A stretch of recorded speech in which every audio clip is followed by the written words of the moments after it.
welcome to the kitchen. Today we're going to make this gorgeous pumpkin patch cake. I've teamed up with Baylis and Harding and I've created this cake inspired by their amazing hand wash. It's spiced pumpkin and vanilla latte. I mean, how gorgeous does that sound? So in here we've got all the cozy scents of autumn. We've got some gingerbread, we've got some cinnamon and a gorgeous creamy vanilla latte frosting. First up, let's wash our hands. So I'm going to make a homemade pumpkin spice mixture, and it's great because you can have this and then you can keep it for all sorts of different things. So I've got cinnamon, ginger, I'm also adding some nutmeg and cloves and allspice. It smells heavenly, it smells so cozy. So just mix it through just to distribute that, and I'm going to put a tablespoon of that into my flour. So we use some of that for the frosting as well, but you can save it for all sorts of different things. Then some baking powder and sea salt. Distribute all of those gorgeous spices through the flour. I've got caster sugar, some light brown muscovado sugar. That's going to add a really lovely caramel note to this cake. Some sunflower oil.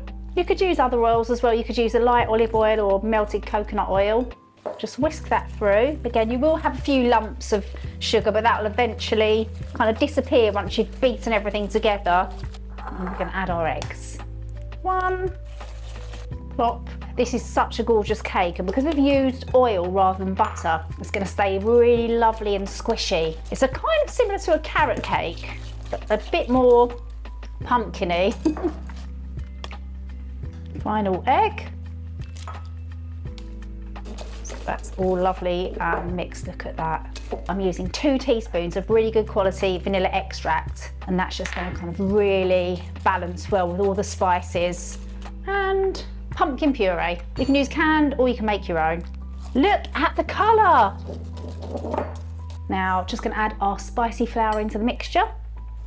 How easy is that? But this mixture, you could use it for any size cake. If you want to keep it simple, you could do this just in 2 8-inch round layers, or even bake it as a tray bake or cupcakes. It's a really nice versatile mixture.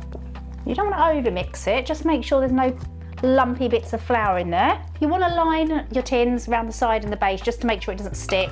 Should I get my scales out? Because I do like to weigh it. I like to weigh my layers because when I cut through my cake, I'm a bit of a perfectionist and I like them to be all equal, but you don't have to. You can eyeball it, but I like a little bit of precision.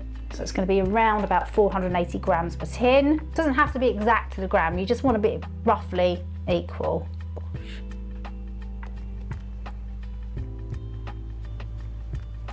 So that one's a tiny bit under. Take a little bit from each of those tins and that's going to be just about right. Smooth it over to level. Let's pop them in to bake. Right, we're going to make a lovely cream cheese frosting with flavours of vanilla and pumpkin spice. First up, we need some softened butter. Oh, turn the mixer on first. So I'm going to beat that till it's lovely and pale and creamy. It's really important for this recipe that everything is room temperature because cream cheese frosting can be tricky. So that's nice and soft and creamy. Now add in the cream cheese. And beat those together until they're really smooth and completely combined. Add your icing sugar bit by bit and mix it in between. Oh, that looks lovely. I usually like to do it in increments of 3. Okay. So adding in the flavours of vanilla, I'm using 2 teaspoons vanilla bean paste. I love using the bean paste if it's something light in colour because you can see all those gorgeous flecks of vanilla through the frosting. And I'm just going to add a little teaspoon of the pumpkin spice mixture too. I'll save that to sprinkle on the cake. So that's all ready, a little taste. Oh my God, I'd like to get in a whole swimming pool of that and just jump in. I can't resist adding a few little sugar pumpkins on top of this cake because I love to make things look really lovely and cute. So I've got some icing and you can just make a few different size balls. I love doing this.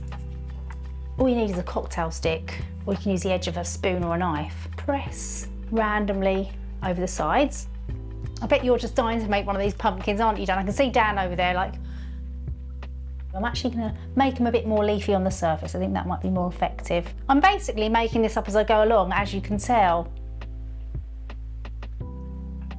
Cute, aren't they? Boop. Look at that. Lovely. Aren't they cute? I've just knocked my leaf off there. Pop it back on. Right, I've just been trimming off my sponges because when you bake them, sometimes you get that humpy bit. Just use a bread knife or a cake leveler and just slice that off. I mean, no one's going to be getting a spirit level out on these cakes, so I mean, just look at the texture of that. This sponge is so good. I can't wait for you to try it. Nice dollop of vanilla latte cream. Spread that over the layer. I've got a cake turntable here because it does make it easy for filling and smoothing your cakes. If not, you can just do it on the surface on a tea towel to help you sort of move it round. Or, I always love to tell people my top tip, if you've got a microwave, you can get your turntable out from inside the microwave with its sort of like bearingy bits, and that helps you to spin it. Second layer, so just try and get it nice and in line. Oh dear. So I just like to kind of use a backwards and forwards motion when I'm doing this. You can see sort of like it's quite flat to the cake. When you put your final one on, turn it upside down because you've got the kind of smoother part of the sponge that was in the bottom of the tin, so it's just less crummy. There. Smooth around just to fill the gaps. Smooth all the way around. I'm just going to go around and just kind of take off a little bit of that frosting. Let's put some on the top. I mean, you can see how squishy this cake is, can't you? Look at it just wibbling about. So I'm going to put quite a decent thickness on the top. So I'm going to do one of my signature swirls. I'm going to go round again one more time. Does it look nice? Is it nice and straight, I wonder? For the top, just a nice flicky swirl. Just using a small palette knife around the edge and then winding in to make a spiral. You can use the end of a teaspoon if you haven't got one of these.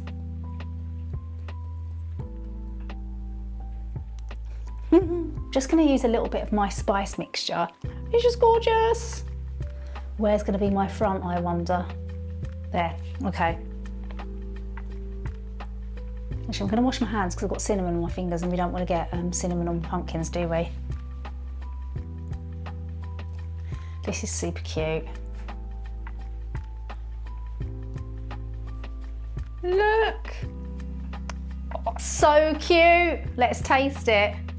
It just smells heavenly in here.